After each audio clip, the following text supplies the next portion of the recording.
Is this on? Oh, I kind of hear. Oh, yeah, hear me now. Welcome to my talk. I would like to apologize first for the title. It's very generic. But when I was talking with Andreas about the title, I say, okay, I have a title. I think I would like to call it Things That Work for Me, but they not work necessarily for you. But maybe you will be interesting to hear anyway.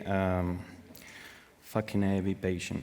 So that was a very long title, and he said, it's nice, but I would like something that doesn't ruin my layout.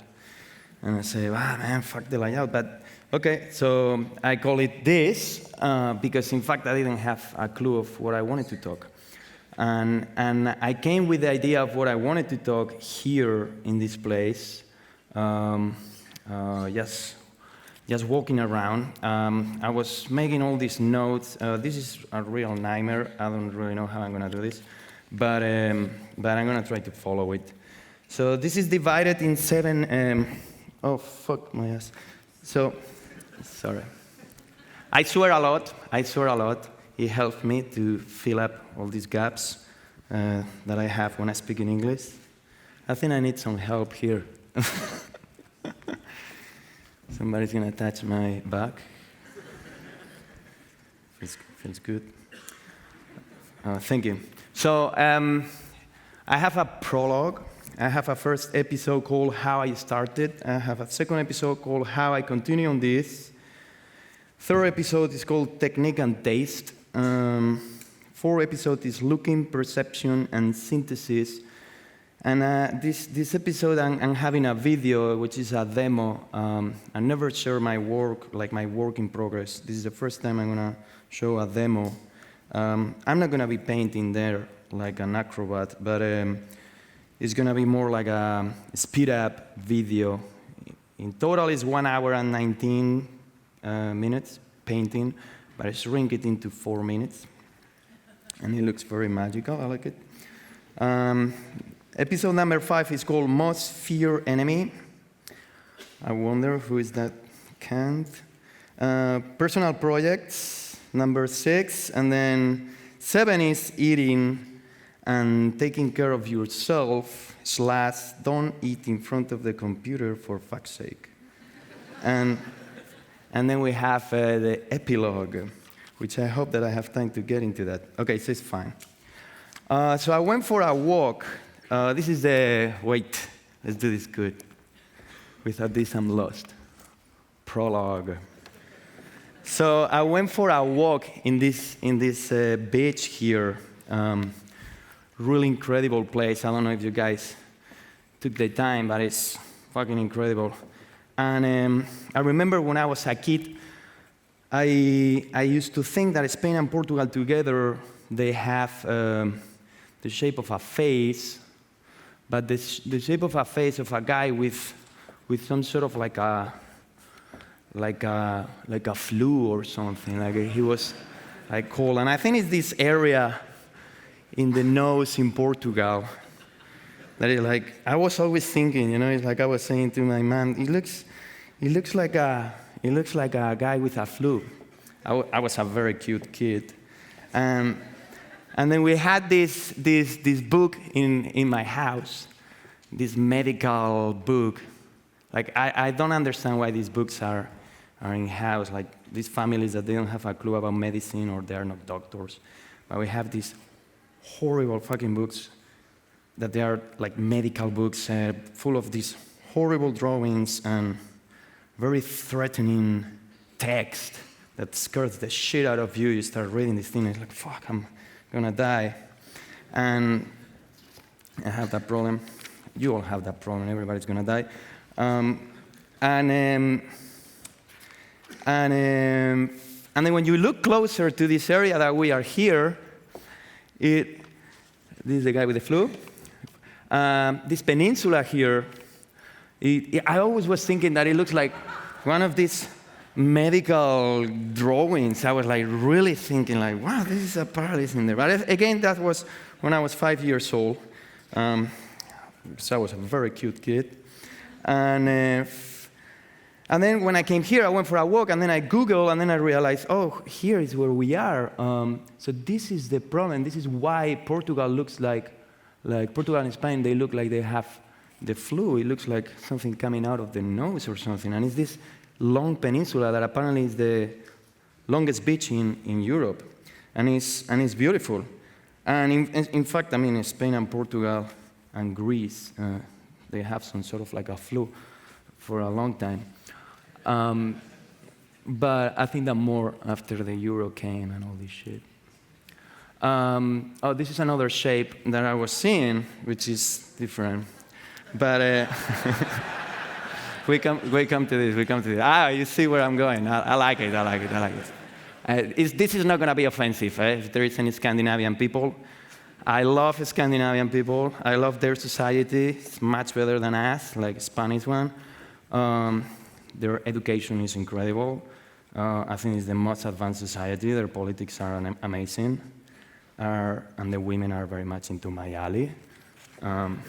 So anyway, let's go to this one, because when I was a kid, as I say, I have this book, this medical book, and in one page, I have this episode that it was like a episode of dedicated to sex, I suppose, and they were like a bunch of drawings of penises and vaginas, like anuses, and it was, and the next page, which is funny, just in the next page, it was a map of Europe, which I guess that they were talking about some demographics according to penises or vaginas. I really don't know, but I saw a great relation between that.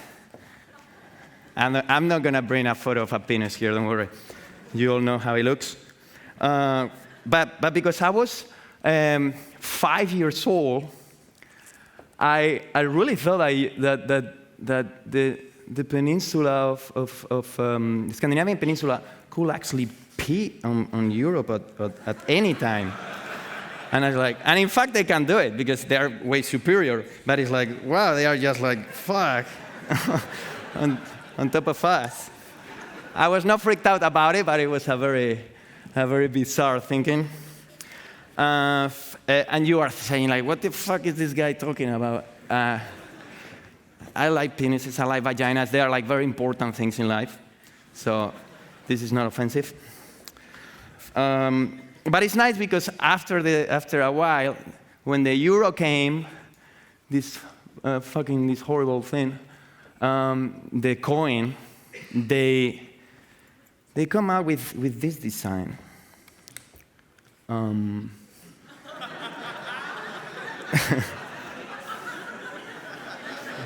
Because when you are a 5-year-old kid and you are fucked up and pervert like I was, even though I was very cute, this can look like a penis, especially if the next page there is a penis in this medical book. But here, you don't really need to be such a pervert. I mean, it's very obvious. So, great. Enough. But they even put a texture on it, like it's like, dude. And so I was wondering, when these guys in Frankfurt, I think that in Frankfurt they designed this probably, and it's Alexander there, you know, it's like, hey, Alexander, how is this design going? Maybe I should change it. No, let's keep it there. So it's, Alexander, how is it going? How is your design going? And then Alexander comes in, like, oh, I've been working all the weekend. This is my design. And he's like, there's a fucking penis here. Are you fucking crazy, dude? And that never happened, you know? It's like they print millions of them. But now in the new ones, you can check the new ones. They did like they did it more real, more as it is. You know, they didn't do such a synthesis. They did it more like that, like split it in 2 parts. But again, I love Scandinavian people. This is not an offense. I know that there are Scandinavian people. I was hearing it. How many? Sorry, I'm very sorry. This is fuck. so embarrassed. I mean, Spain and Portugal, they look like a guy with a flu, you know? I mean, I don't know what is worse. So why I was talking about all this? Be patient. I'm not guaranteed that you're going to understand at the end, but anyway. So this is the episode one. Episode one. What I was doing basically when I was a kid, by forming all these faces and shapes, I was basically doing synthesis for a very early age. And that's because at the time, of course, I was drawing. And I was drawing because my mom gave me a pencil that day. As many of you, I suppose, is the same case. And there is this concept, this idea that I is not mine. It comes from the philosophers back in the time. It's called tabula rasa. Tabula rasa means, what is it? Like a flat board, like a flat white board. And when we are born, I believe 100% on this thing, and then I make my own theory after that. We have zero content in our brain, and then we start creating our life based in our experience, and then we start filling up this white space, which is this tabula rasa, right? So I'm going to call it tabula rasa all the time. I mean, probably some philosophers, they're going to say, like, what is this guy saying? But this tabula rasa, in fact, is not that widespread board. I kind of think that it's a very delicate, extremely sensitive cord or cable that it changes continuously all the time on any decision that we made or on anything that happened to us. And that freaks the shit out of me all the time, like, because our life is like that. Like, for example, when I think about how our parents, my parents, I mean, I don't know yours, but when my parents, they met, and then they tell me that, well, they met that day in a bar, they could have a flake on each other, but they didn't. And that's good because I'm here, and then you're listening to all this shit. So then it's like my parents are responsible of that then.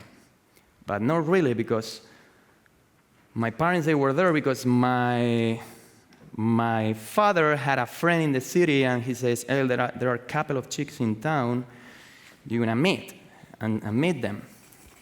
Probably they're hot, but I don't know. And they were, and they like each other. So then this guy is responsible of me staying here and telling all this shit. But not really either, because my father met this guy because he got this job. And they were working together in this job. So maybe because my father got this job is responsible of me being here telling all this bullshit. Is it too boring? Be patient, be patient, be patient. But what happened if my father don't get that job? If my father don't get that job, I wouldn't be here. And that freaks the shit out of me. And you wouldn't be here listening to this crap. And that's very freak out. And I wanna explain all these things. I mean, and don't even talk about sperm, you know, like the 3,000 million of sperms that we throw accidentally to the bathroom, or like stuck in the wall of a condom or wherever, you know, it's like, fuck. So the amount of possibilities, you know, the amount, like the crazy amount of futures that they actually don't happen. And that's very interesting. And this supports my theory. It supports my theory that everything is based on these little chances, these crazy coincidence, and these things that happen in life. Like my mom gave me a pencil that day because I was there and I was born. They were meeting, blah, blah, blah, the job. I was there. They gave me the pencil, and if it happened that I liked the thing of having the pencil there. Maybe if my mom gave me the pencil 2 hours later, 1 hour before, 2 minutes later, maybe I will be entertained with some ants in the wall, and maybe I will be working in a zoo now, you know? Who knows? But this this is what I think is that because this pencil fall into my tabula rasa, very thin cable, then I start drawing, like drastically, boom, I direct this thing, and because I like that pencil, so I start like drawing and getting good, and I was training by accident almost because I liked it, and then I was like drawing like 8 hours a day or something. It's like, wow, this feels fucking awesome. And but I was not forcing myself. I was a kid. I was basically playing, and so everything starts like that. There is one day that they gave us something. We get motivation. They motivate us as well. I think it's nice that you motivate your kids to do things wherever they want to be. Like if they want to be, like some parents are like, I want my kid to be a doctor or a lawyer. Fuck off. I mean, doctors are cool. Lawyers, insurance, yellow cones, fucking things kind of like the same shit. No, but lawyers are important as well, especially in this world. But yeah, this is good news because that means that everybody can be good at anything if you train. But it has to happen. Like you have to have this kind of accident in your life in which, like, boom, you choose it. That's why it pisses me off all these people that they say that, oh, that looks cool. Wow, you must be a gifted person, or you are like touched by the hand of God, or something like that. Like they even say like I couldn't draw a shit even if I try. They say. Like, it's fucking better. And he's like, no, of course, because I've been training for 8 hours a day. That's why I know how to paint. And it's very unfair when we say you are gifted or you are touched by the hand of God or you are like a supermind. I don't believe in superminds. I know that there is studies about it, but I seriously don't believe it. In the case of Mozart, for example, apparently he wrote, correct me if I'm wrong, but like a symphony when he was 11, 12 or something. Beautiful. 5? Maybe there are exceptions. 5, anyway. That kid was a torture kid, probably. And he was forced probably to play. I'm sure that his father was an asshole, and he was forcing that kid to play from the very early beginning. And when we are kids, we learn very easily. Like I have friends that they have these kids, and they come to United States, and then the kid come to you, and it's this fucking size, and he starts, Mommy, and he comes from Spain. Mommy, where is whatever? And the guy talks with a perfect English accent, and the motherfucker, he didn't even walk like 5 months ago, and now he talks with a perfect accent, English and Spanish. And I started learning English when I was 20, and you are really stupid, like your mind doesn't work, but this kid, like he was like, incredible, perfect. No. Now motivate your kids. It's good, it's cool. But yeah, Mozart is the same. Imagine Mozart is like this kid, is on top of a piano from the very beginning, forced to do this shit, and his little hand is growing in that piano, like even physically he's developed his skills on top of this instrument. He was also forced to play violin, I suppose. And so that's why the guy was so incredible good. I think, this is my theory, okay? Nothing of what I'm saying here is true. Like, I mean, you can believe it or not. It's just my thinking. But I think it's true. So this is good news. Good news. Everybody can be good at it. Everybody can be good at whatever we do. And I love that. I mean, if you are truthful with yourself and you are truthful with your art, you can do very crazy good things. And the funny thing is that I developed my style because I am myself, because I have my eyes. I paint different than you. She paint different than him, and him paint different fuck my English. Everybody paints different. And the reason is because everybody has a different experience, a different things happening in their life, and different things that they are feeding this core that is already, like when we start talking about this, the court is already filled up with experience, and that's your style. And that's very nice because some people, they paint better, some people, they paint worse, but there is some sort of identity there, and that's beautiful. I think that it's not so much about how good you are, it's more about who you are when you paint, I think that you should respect that a lot, and you should be very truthful with what you do. Let me just check this shit. Oh, yeah. And because that identity, I think that you should stop copying people, like you should try to be original, because when you try to be original, you are truth with yourself. You believe in what you have lived already, and that's your art. Your life is your art, and I think it's very nice if you trust and you love your art, because then you love yourself. And sometimes we are trying to copy people, and I think that by trying to copy people is like if we are trying to grab. Let's do it here. I don't know why I put my tabula rasa here. It's like if you are trying to grab somebody else's experience while you are trying to draw at the same time, but the guy is going there, So I think it's interesting that you love your experience, okay? You've been living in this city, and you have all these circumstances that happen in your life. Work with that, because I think that's the best. I was not living in a very fancy town. I'm not coming from money, but I think that my style is fancy, and it looks like it comes from money, No, I'm joking. I don't know what that means. Anyway, so this is the episode 1. Episode 2 is how I continued on this / tell who you are and grab the power. I'm going to show some images and videos. This is not going to be that boring, but I need to make my point.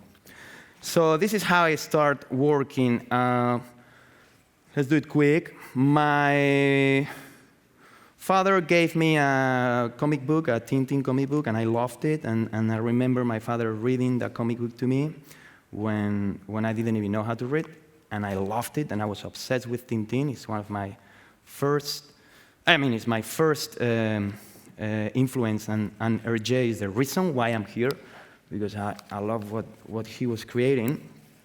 It pissed me off, all this bullshit about racism and things like that. I'm not agree with any of that things. But anyway, let's keep rolling. So I start working and painting, and I love it. And then when I am 17, I start working in a studio of animation. I fall in love with a walking, beautiful masterpiece girl, and then I follow her anywhere because she was my muse.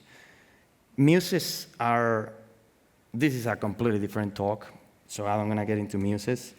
But because muses are like, you're just like following them everywhere, like, oh my God, oh fuck, like, even if they fart, the word, love it. And you do stupid things, and then you do very nice things as well, which in this case, it was following her to London. I started working in London as an animator for DreamWorks, and then I go back to Spain, keep working in animation, different studios.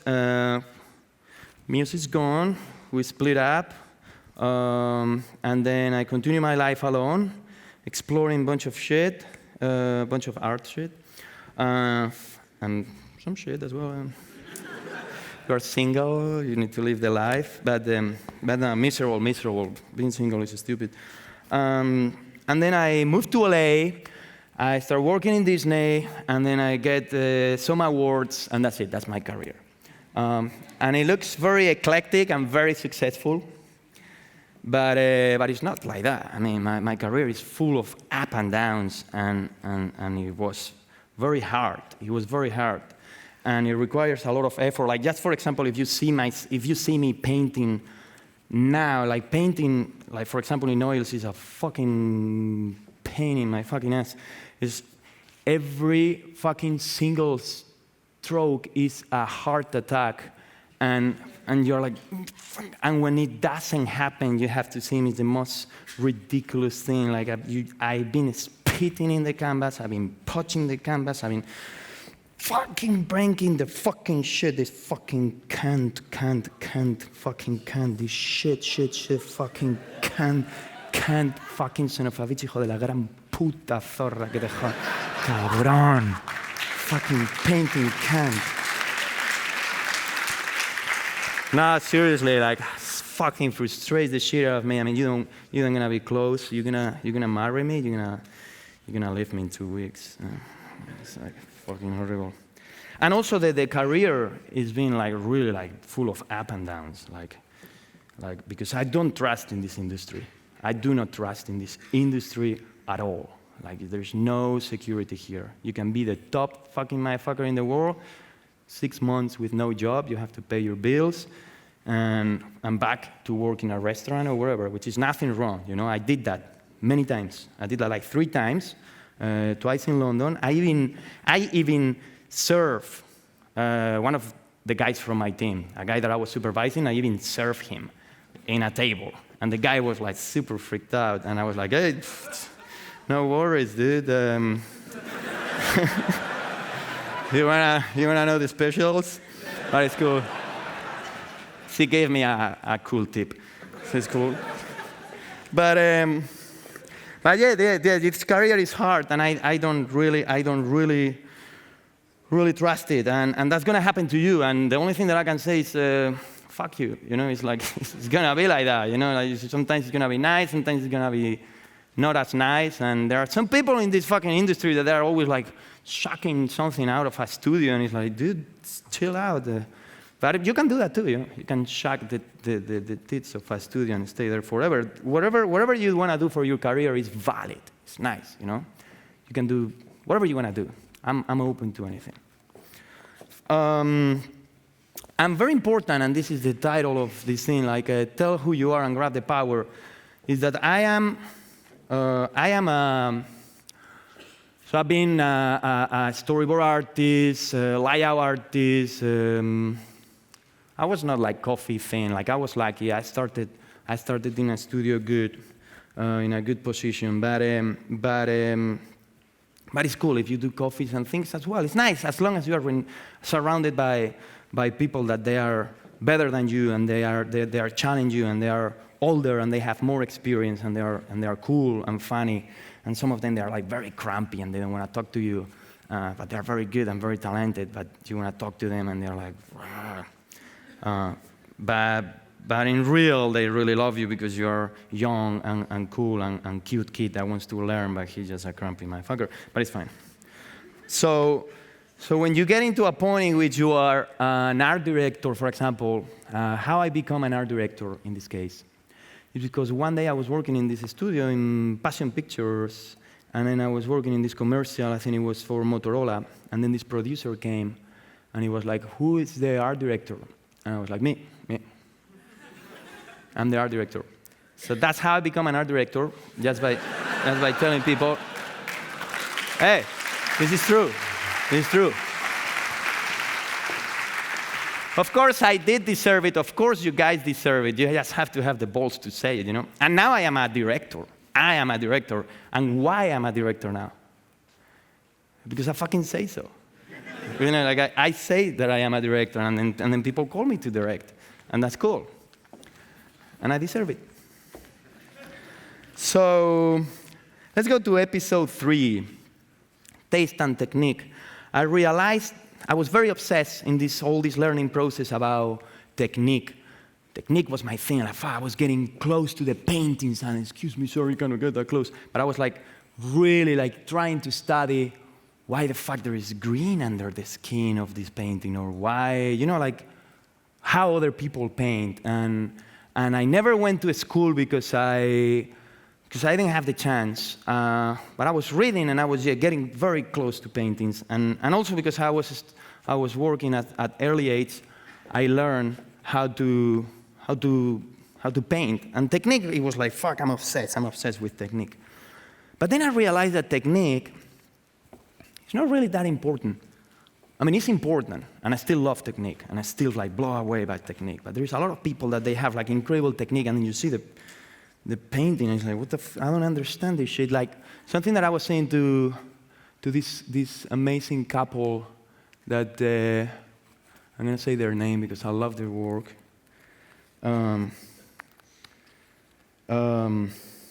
Word and Light Studio.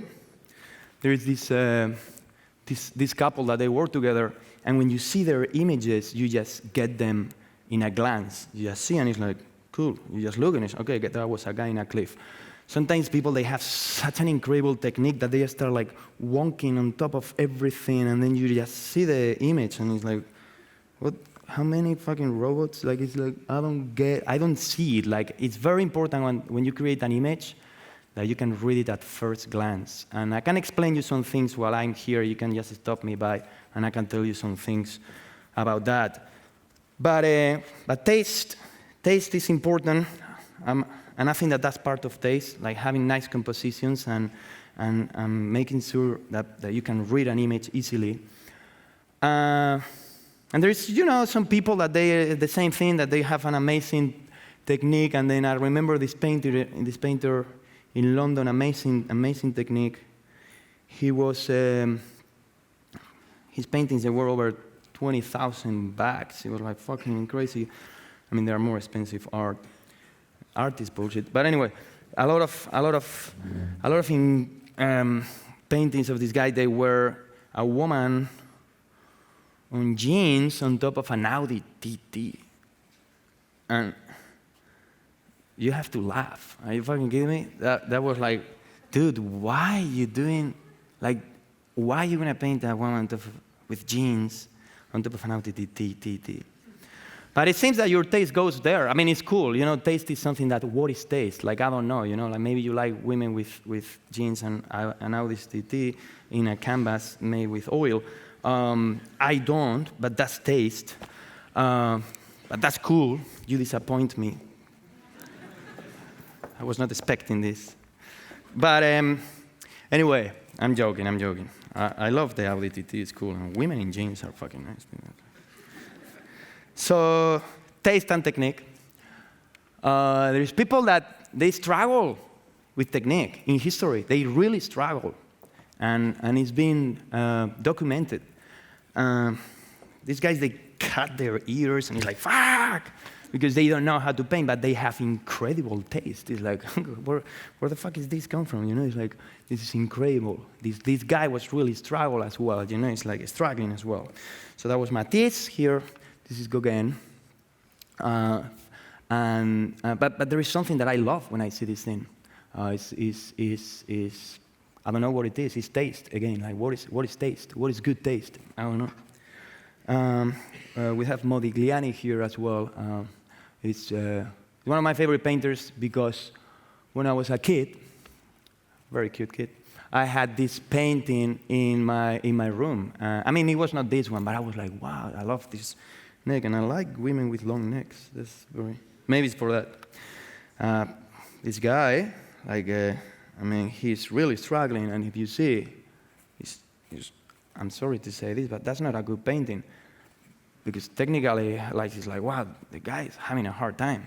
He cut his ear, like, I don't know how to paint, fuck. There were more things than that. There were way more things than that. It's very rude of me to say that. But the taste, like, why? Where this shit is come from? Like, never anybody did something like that before, and it's incredible. How is this? Like, it blows my mind. There's then people that they have taste and technique all together. Plus, and then you have Sargent here. Maybe, hey, Carlos, maybe we can do the blue magic? Nice. Is it better? Okay. Is it better as well because then I don't see you and it's not so threatening? But we cannot do this because we are recording, so we're going to go back to your tan light. So, Sargent, one of my favorite painters, incredible technique, incredible taste, and compositions. This is just a cropping image. This is not his his intention. I just crop his image. I should never do that. One of my other favorite painters. This is incredible technique and amazing taste. Like every single space, every single like empty space or whatever we have here, like the distance from here to here, the distance from there to there, the distance from there to there, it's like, I don't know, dude, this is insane.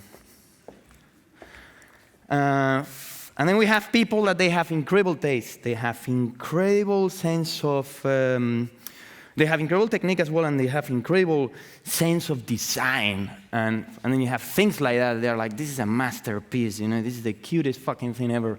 And those roads, like I can get lost in those roads and these oceans and that goat there, never noticed that goat. And then, of course, like I can bring like a bunch of them, like Moebius, like, are you fucking kidding me? Incredible taste, incredible sense of design.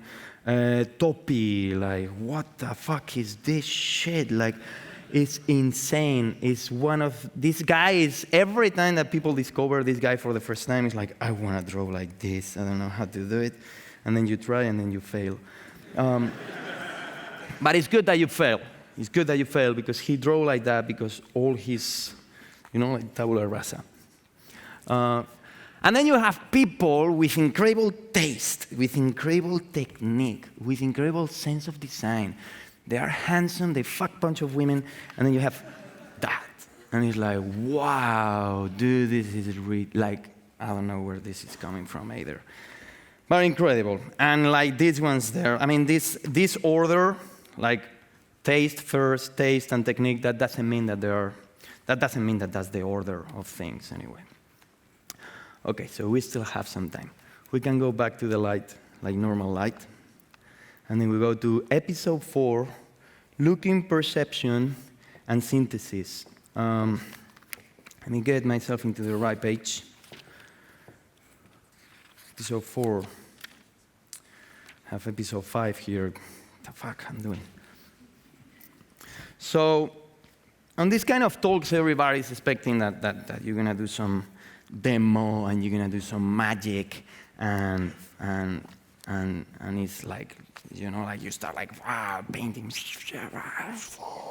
and everybody think that you are like a master and like an incredible acrobat, like these painters in the beach that, I don't know if you've seen them, that they with spray and stencils and music and to top it all, they're fucking dancing at the same time, and they're like painting in 5 minutes an image that is like a spaceship and a planet and stars and people is clapping and dancing, and it's like, what the fuck? And I love it. I love to see this thing happening. It's like, wow, look at this motherfucker.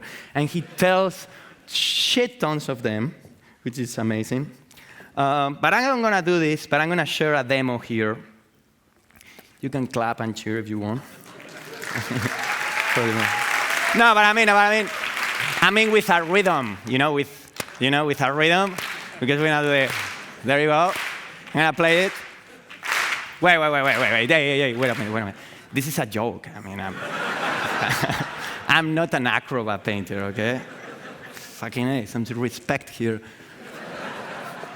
Let me see more things. Okay, so the things that I'm going to start to explain.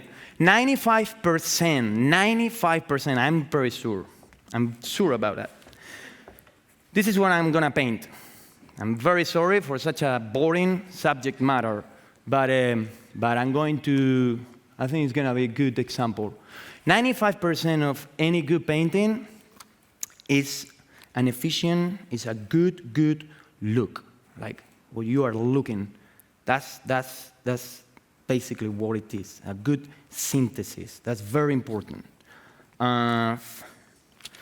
So let's see how can I explain this without getting in a nightmare. Let's say that everything is an object, okay? When you are painting, this is a chair. This is a light, everything is an object. A building is an object. A woman is not an object. What I mean? Delete that. I didn't say that. Let's not say, sorry, that object was not the word. Shape, a shape. Let's say everything is a shape. That helps. Because when we think about what we are painting, the brain is tricking us. And then we start struggling, and then we start thinking. So what I'm proposing here, and it's very crazy, I did this horrible drawing just to explain these things. It's very bad. But basically, let's try not to use our brain when we paint. So we are looking at the thing. The image goes through our brain, and then it goes to the hand, and then we paint. Let's try not to do that. Let's try to look at the thing, and then go straight to our hand. Straight, like don't use your brain. Do your synthesis in the canvas. Don't do it in your brain. Don't let your brain trick you out. And I think that this is easy to understand, right? So let's check some images. This is a mug, right? And a pen. Some shit behind that you don't even know what it is. You don't need to know what is that. It's like, you don't need to know what you are painting. So let's get close. Oh, let's do the blue magic, Carlos. This is the blue magic. Otherwise, this is like a hole. So I was doing a close-up on the cap, on the Mac. You see, that's the Mac. If you think that this is a Mac, well, I tell you, no, this is not a Mac. This is like a shape with some shit inside. You don't need to know what is inside. What is this? You know that it's the corner of the Mac because you already seen it, but you shouldn't think that. What is this? I don't know. What is this? I don't know. So when you do that, when you try to get close on things and you try to do your synthesis out of your brain, is beautiful because in a way it's some sort of like abstraction, and I like it. It feels modern, right? It's like it's figurative, but you're doing some sort of abstraction, and you don't let your brain to get into the equation. So, this is after. So let's just ruin this moment, bring all this. No, let's ruin, no. Let's just do this demo. Now we're gonna do the full dark thing so you guys can see the colors. I'm gonna keep talking at the same time. There is no music here because we decide that we don't gonna do the clapping and all this thing. Okay, so this is how I paint. Let's put the lights like super dark. Things to say here. How I use Photoshop, like I basically choose my color and paint. It's the same way that I use with oil paintings. Something that you should never do. Don't lie to yourself. Don't grab the color from the original photo. I think that this is cheating, and you don't learn shit with that. What I usually do is I put my color palette here, this window that is going to appear there. And then I compare the color, same as you do with your brush when you get it close to your subject matter, and then you choose your color. And don't get too obsessed about getting the right exact color. Usually anything close really works, and in fact it's better because then you are able to create way more contrast and way more saturation. So anyway, let's play this thing for like 4 minutes. I think it is, and it's in real time it's like 1 hour and $20. No, 20 minutes. And this is very much how I work. This is like being naked right now.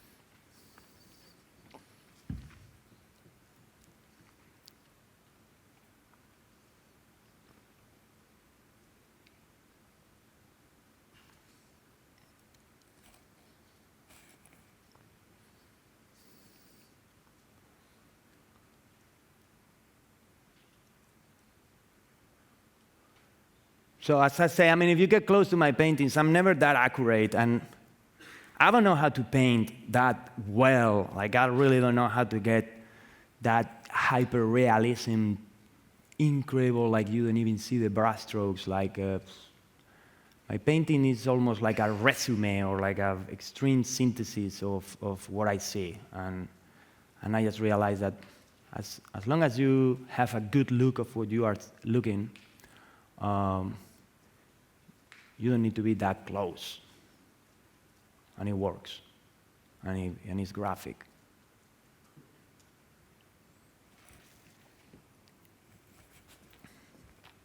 I'm going to take the time to study in the next episode.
The last part is good. The last part is good. Wait.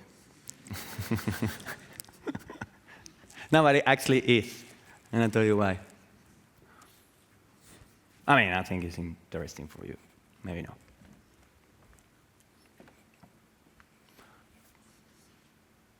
So yeah, this part, I start like doing some blue here. It's like, I think it's blue. And then it's like, no, fuck it, it's not blue.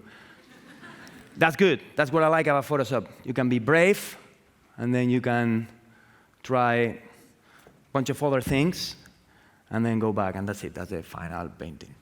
Plus, let's go back to, oh, no, let's stay with this light. I think it's fine. I'm going to share now something very quickly.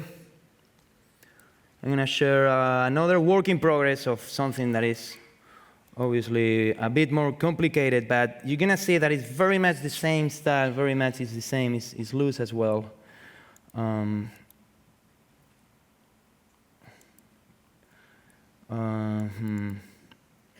So this is a painting that I did recently for some client, and this is how I started. I started with like a how you call God damn it, sketch, rough, and more or less based on a bunch of photos and references. I always like to have references and photos because I don't like to waste my time. I love to paint by my imagination when I am doodling or in the train or wherever, or just talking in the phone. Something that I hate is when I'm talking in the phone and I'm filling up the empty spaces in the letters and shit like that, and then anyway, I don't know why I'm telling about this, but so I do my sketch, and then I start painting, like, from the beginning, and in this occasion, I'm very careful about perspective, and then I paint the other part, and then I start painting on top of this woman, and then I bring always my perspective and my very annoying red lines just to see, and then I warp the image to get the perspective that I want, and then I keep going, and then but as you see, everything is very simple, you know, like the cup is just like some strokes here and there, and they end up looking like a cool cup.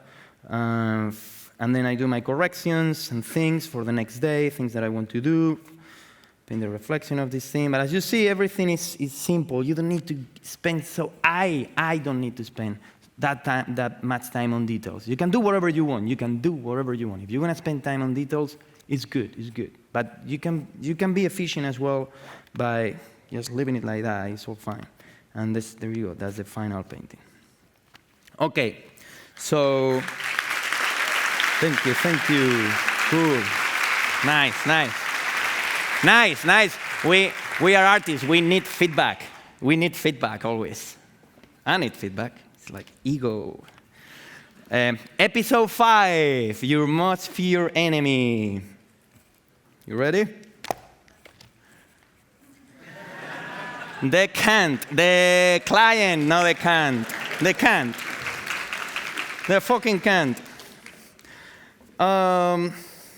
Some people choose to be an artist. Some people choose to be a client. You know. So, and you have to be careful with the client because it's a relationship that is very, very, very dangerous. Because a client uses your art, your work to sell his shit.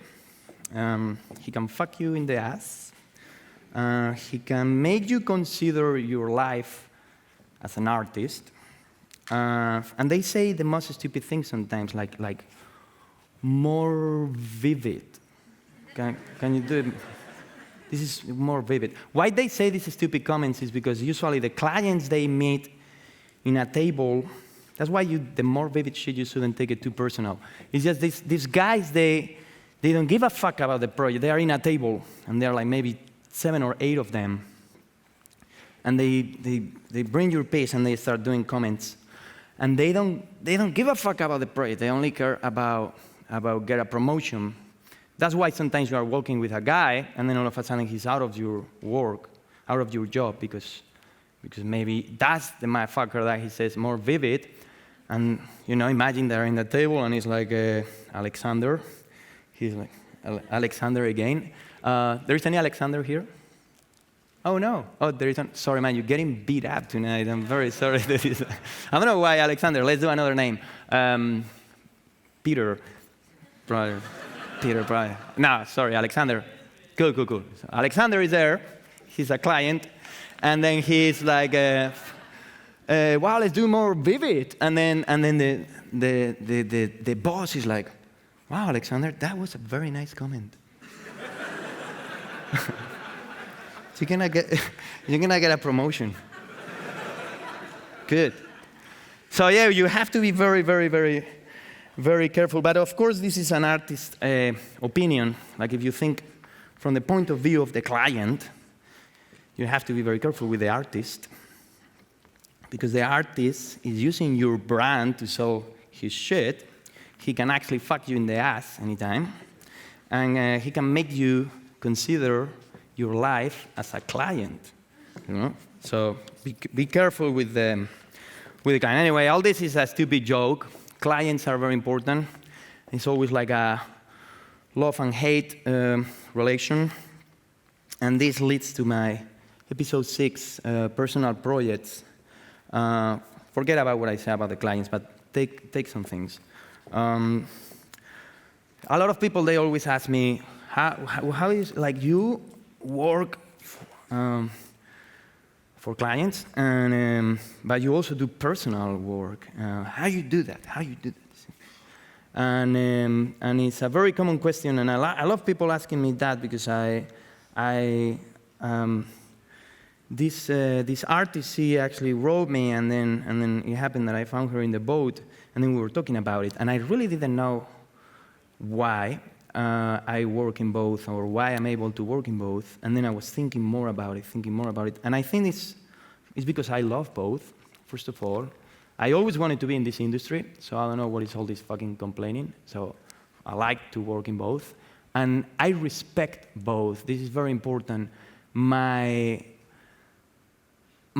client works, they pay for my personal jobs, for my personal projects, that they're my dream, and that's what keeps me alive. So I have to respect these guys, and I have to be happy that they like my work and they call me to do things. So let's respect the client. Forget about all this shit that I say. And the cool thing is that now I can choose. I can choose projects. And the cool thing about choosing is that you try to choose things that they're going to make you more happy. And that's very important. When obviously now, maybe some of you, maybe you can choose now, maybe don't. You need You need to get to that stage. Only thing I can say is, again, fuck you. Like, I mean, you have to get jobs that you don't like, in the beginning. Like, we all did that. It's going to happen. And it's cool. You're going to learn a bunch of shit. I didn't mean to say fuck you, but yeah, fuck you. But yeah, now I can choose, and it's nice to be able to choose more or less. But I mean, how can I explain this thing? I think I'm lost. Did you guys know this? No, it's like I love personal projects more than paid projects because I work in animation. Animation is really fucked up. I mean, animation nowadays is really fucked up. What's wrong with animation nowadays? I mean, it's what is all this shit about? Like, I cannot stand any more animal talking. Like, that's like, it sounds like some sort of perversion to me or something. Like, what? Animal talking, it's like fucking. So one of the latest jobs that I got approached, I'm kind of scared of telling about this, but I don't gonna mention the studio. It's a very big studio, and I don't gonna mention the animal. So there is no relation between what they asked me to do. They basically want me to do their movie Pretty, and they pitch it to me, and let's just choose 2 animals. You choose an animal. Yeah. Penguin. No, we have so many penguins in animation. Another one. A tapir. A what? A sloth. Something easier for me to say? Like sloth. Sloth. What is a sloth? Let's say a sloth. I don't even know what is a sloth. That's good. And then another animal, please. Another animal. You. No. There cannot be a dinosaur because there are animation movies about dinosaurs. A sloth. Cow. Sloth and a cow. Are they similar? At all? Cool. So this fucking idiot sloth, he get abandoned by his family, and a family of cows raise him. This is how they pitched the movie to me. The fucking sloth, he thinks that he's a cow. And then one day he's looking at himself in the mirror and he's like, oh fuck, I'm not a cow after all. What the fuck is this shit? And then he has all this beautiful second act identity bullshit. And then in the third act, he saved the kingdom of the cows and the world. And then you go back home feeling like shit because you need to pay your rent, and this love just saved the world. Like, no more animal talkings, no more fucking heroes. I don't want to see more heroes. Like we are losers most of the time, and I like small stories about people like things that surround us. I think that is way more interesting than the hero that you have in you. Even though my speech is about that, right? Done with the sloth. And I would like that you guys remind me later the name. I'm going to forget about it. I need to see what is an sloth. ¿Qué? Un perezoso. Ice Age? Oh, really? As well? And it's the same thing? He get abandoned by a family? Wow. Funny. Amazing. Do you know that this happened in Tarzan as well? It's like very common thing. Tarzan was good, like 3,000 versions of Tarzan is too much. Episode 7. Very important. Eating, taking care of yourself. Don't eat in front of the computer, for fuck's sake. I mean, what the fuck? Like I'm going to see people in my team and they're in front of the computer and it smells like noodles with soy. And they're eating there and it smells like crazy. And dude, you're going to be working or you're going to be digesting, farting the whole afternoon. take care of yourself, go for a walk. I'm not saying exercise. I love exercise. For me, exercising is how I have my ideas. Like there's all these epiphanies happening, and almost I call it serendipity. You just start running somewhere, and then things happening, and then you twist your ankle. But it happens so many times as well. But it's my way of meditation as well. It's my way of meditation. But I'm not saying to just go for a run and do shit like that, even though I think it will be good for everybody. But if you want, we can go for a run, all of us, tomorrow, 6 a.m. That will be nice. In this beach, it's really nice. I'm not gonna do that. But yeah, any sort of like exercise, good food, like my father says like a bunch of things to me, and I'm like, Dad, shut up, Dad. But he told me things that are very interesting, and this one is like, on terms of food, you don't spend money if you spend money on food, it's like, so food is good, eat well, and take care of yourself, because at the end of the day, you are in front of a computer for many hours, and you work with your brain, or with your hand, wherever you want to work. But it's very important that your body is working, and you have all these nutrients going through your brain, through your hand, through your eyes. I'm not saying that, I do a lot of exercise, but later I go and I have a drink and I smoke some shit, and I don't care, and it's all good. It's all a good treat, it's fine. Treat yourself. As long as you like it, I think it's gonna be good. Okay, so let's jump into the epilogue. So this is like a resume of more or less what I said. There was a point in my life in which I stopped seeing, like, I don't know if you guys were from the beginning, but I was seeing like a penis in the Scandinavian peninsula. I was seeing like a guy with a flu in the map of Portugal and Spain.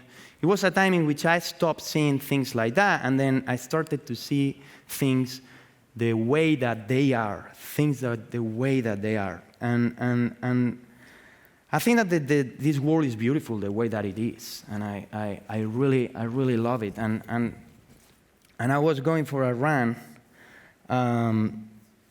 I was going for a run in this beach, and then I was like, that's how this talk came to me anyway, all this amount of things. I was just running, and then that happened to me every time that I'm running, and I'm like running. Every time that I go to a beach, I go for a run, because it's like you feel super free. And then you are thinking, and it's like, wow, this is amazing. And then you start seeing like the seagulls, they pass close to you, and they almost touch you, and then you see the scale is super epic, and then you see the ocean moving, and the sun is hitting in your face a little bit these days, like the sun appears and kind of like rewards you with its warmth, and it's like, wow, this is fucking amazing. I love this world, it's really nice, and that's why I love to paint realism. That's why I love to paint people and landscapes, and that's why I like small stories and real stories about people that we know, and people that are close to us.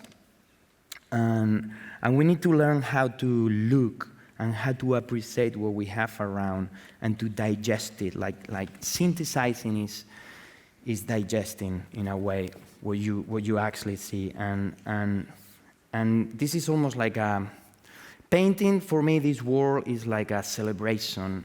Is because it's a crazy accident that we are here. It is very strange, like the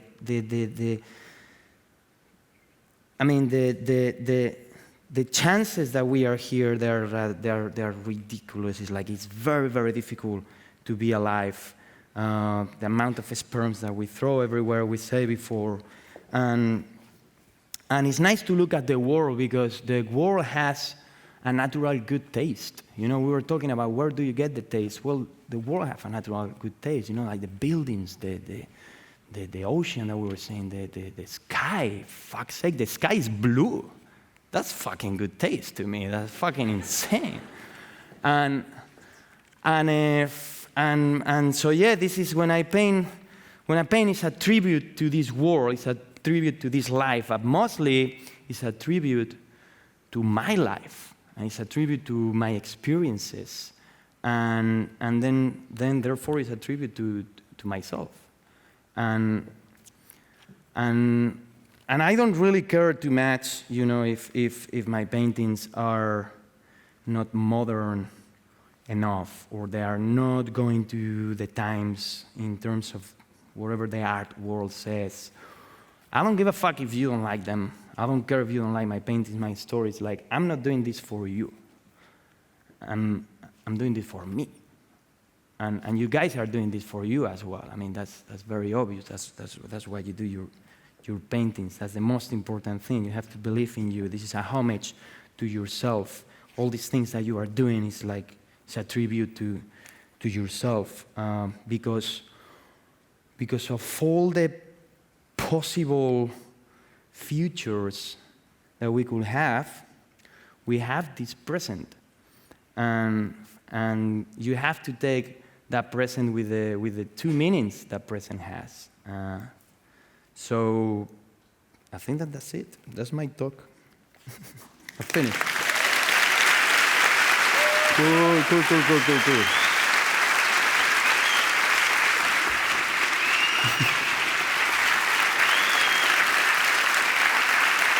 Thank you very much.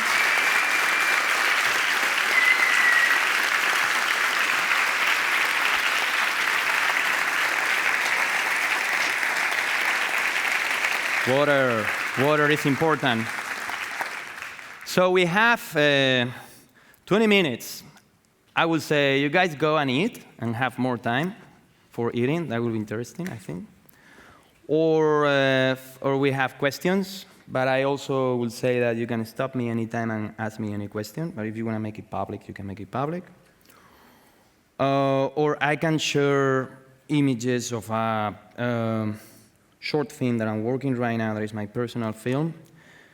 But if I share it, I'm going to share it very fast, and nobody can record anything. And you have to promise this, because otherwise I'm going to go there, I'm going to eat your phone, I'm going to kill you. Bastard. So you choose. You're going to ask questions, you're going to go eating. You want me? Images? Okay.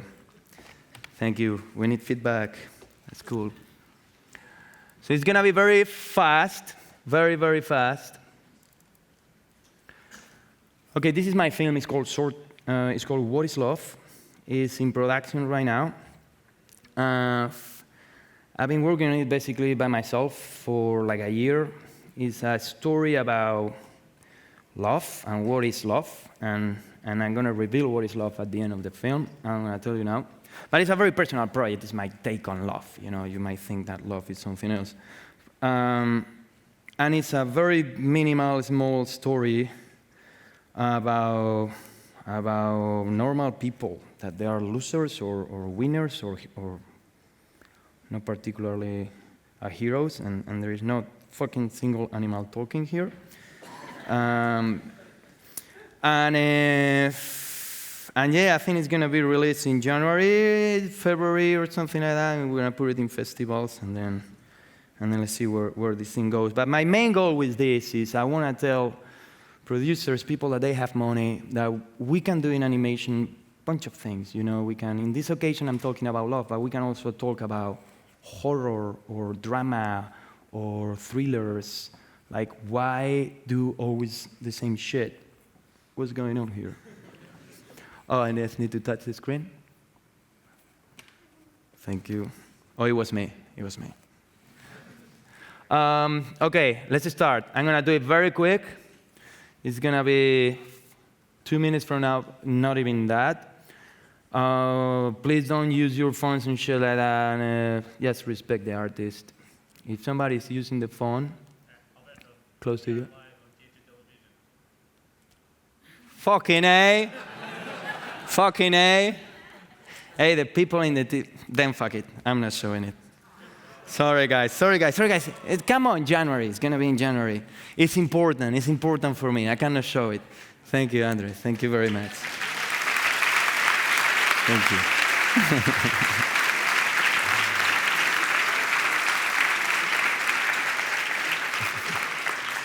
So sorry. Questions? I'd like to hear more about your muse. Oh, fuck. Which one? Oh, I cannot say favorite because they are all of them really amazing. I mean, muses, I only have like one, really, and maybe 2 or 3 that they were more like an obsessions, you know. Muse is always like, muse is an obsession. But it happened, you know, a muse is we were talking yesterday at dinner, it's a little bit unfair, the muse relationship, because it's almost like you are obsessed about someone so you can produce a bunch of shit, you know?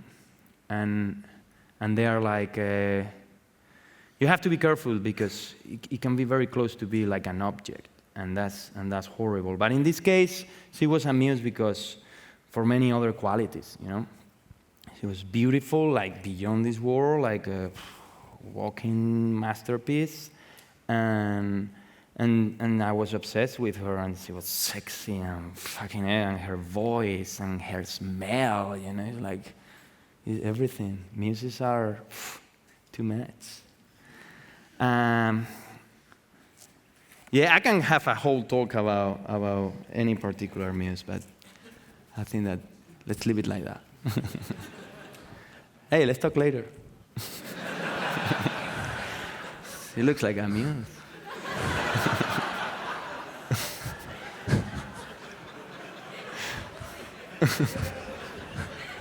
More questions? Anyone?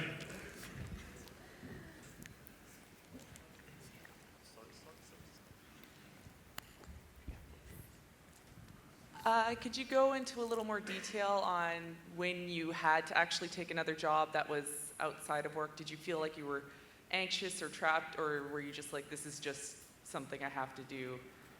Yes, I felt both. Fuck, this is something I have to do, and I was feeling like, shit, I am the best fucking painter in the world, and I'm serving plates. You know, your ego has to be like that, though, and it's nice. But you also learn to love other jobs. You know, it's nice. I was just talking with everybody, and my boss was like, can you stop talking? Like, can you work? And it's like, dude, but this is a nice chance to meet people, you know? But yeah, you feel that the world is not fair with you, you know, and it's like, fuck. But that's the first time. The second time is like, whatever. The third time is like, okay, I deserve it. I was saying no to all these jobs, and now it's the end of the month, and I cannot pay this shit. So, or maybe just give a painting to somebody, like, take it. How much? My rent plus, you know, whatever. It's money. It's money. Fuck money.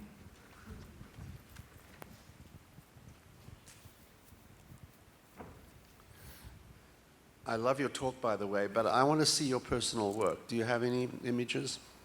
Oh, not here. I mean, if we have like internet access here, we could.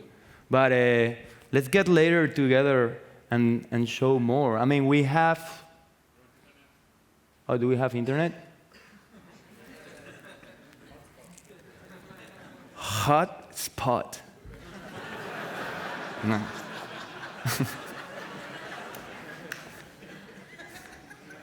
I'm used to people laughing of my accent. It's cool. It feels cool. Mine is worse. No, but people think it's sexy, you know, shit like that. Is no Wi-Fi here? I hate this conference. Don't hate it, it's fine. Norman, let's have coffee later. Nice. What about individual frames from your movie? I would love to share it, and I can share it privately later with anybody. I don't care. I go like super fast. But because there is like TV thing and people is recording, and I don't know, like people is crazy. Like taking things and sharing it. Like, why you do that?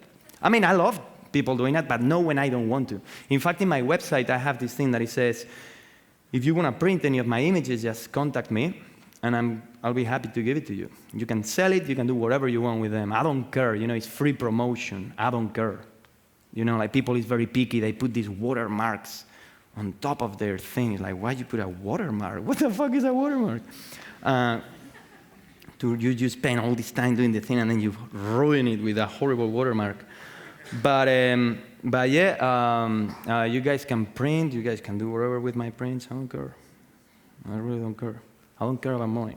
I mean, I like money, respect money, but that much, that much. More questions? Thanks, man. I saw your documentary about Innocent in a Way, and I just really appreciate that.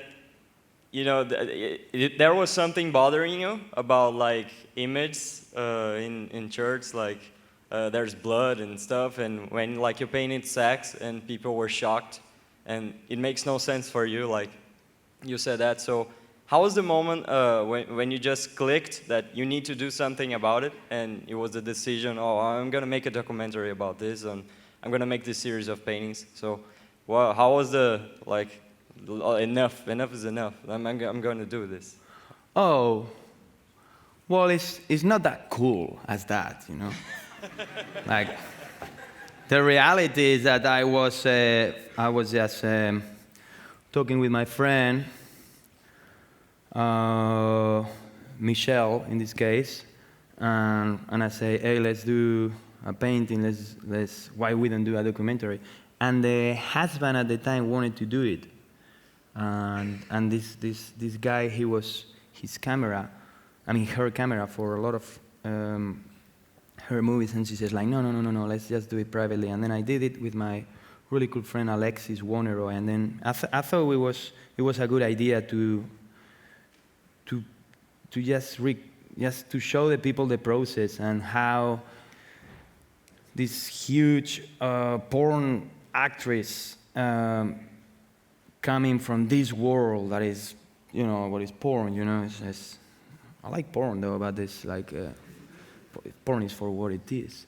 And then another artist coming from a different world, they meet and they come together and they do this thing. And then all these things that you're saying now about, I suppose that you refer that I was raised in a religion background, and I was seeing a lot of bloody images of Jesus Christ in the cross bleeding, or people with their head chopped off, and people is cool about that, It's like, okay, you are eating and you have this naked, bearded man bleeding in front of you, but you cannot have a vagina in the living room, So I think I don't think that both are a good idea. I have a bunch of vaginas in my living room, and it feels good. But I don't have any Jesus Christ. I don't believe in God. I'm very sorry. I don't believe in God. I think Jesus Christ was saying very incredible things at the time, like this horrible fucking time where they were throwing people to the lions, and then this guy come and he says like, love each other and things like that. It's like, wow, it's crazy that he was saying things like that at the time.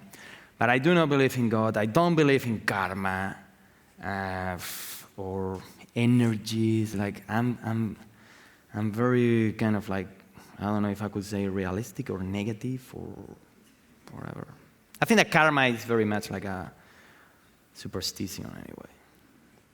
But probably you guys are not agree. We can talk about that. I like talking about karma. More questions? Yes, where? I want to ask you a subject that you kind of glazed over a little bit, is the client. There's been a theme that's been going on, and it's the difference between art and design. And I think that you're much more focused on art, but I have an architecture background, and without the client, you have shit. The client becomes part of the design process. You have to have good quality design from the client. And I know it's a necessary evil because it's mostly evil. It feels evil. But do you ever have a good experience with a client? Do you ever feel like you made something special together with your client?